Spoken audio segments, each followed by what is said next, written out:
WYFF News 4, live, local, breaking news. Over the years, Greenville County's Hispanic community has been one of the fastest growing in the nation, and Latinos are predicted to become the largest local minority within the next decade and a half.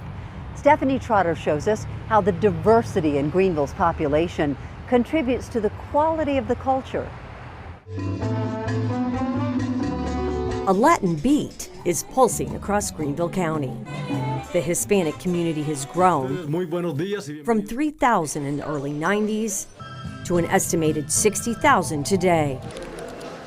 Ramon Nieves Lugo moved here as a teen when there were few. I'm very optimistic. The Hispanic marketing consultant sees the growth in little ways, like finding his favorite Puerto Rican bread in an American store. That just shows you just the influence the community is having, because a corporation that big, putting a supermarket that big and saying, oh, we want to have these type of products. Food, fashion, music, and art, all rich Hispanic contributions to life in Greenville.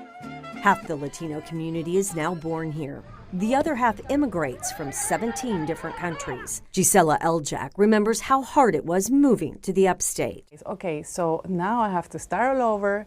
Now I have to learn a new language, a new culture, a new way of living. And also I'm meeting people from all over not only the United States, but the world. The Hispanic Alliance works to link Latinos with each other, as well as educational, legal, financial, and health services. It's incredibly isolating. And then you get further isolated just because the language is new and foreign, and no matter where you turn, you face this giant obstacle.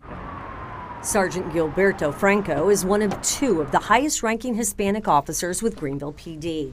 He says every shift now includes a couple of cops who speak Spanish. When we come into contact with people, whether it's through a traffic stop or they call for help, we want to make sure that we are able to understand the totality of what's going on with them and how we can better assist them. When Franco moved here at age 7, he was in Greenville County Schools' first ESL classes. Today, more than 11,000 boys and girls in the public school system are Latino.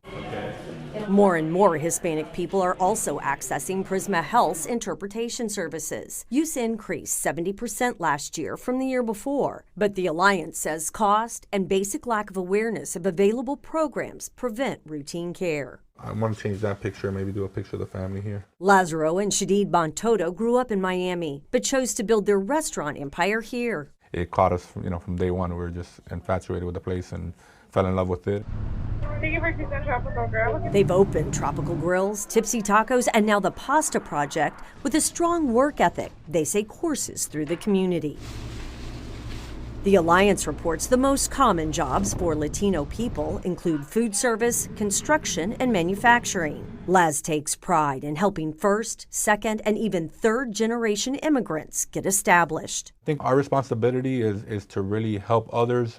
We've had people that have worked with us and just showing them that it's possible and seeing them create their businesses and empower them to go out and do what we've done. He says he's super proud of his Cuban roots and parents' sacrifice. They came to a country that opened their arms and loved them and allowed them in and allowed them to do great things, and we're just picking up on what they left off. Adding vibrant color to the American dream.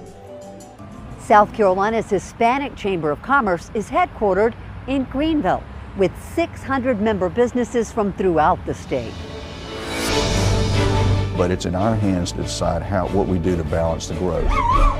The plans in place to ensure Greenville grows responsibly. Ahead on Chronicle.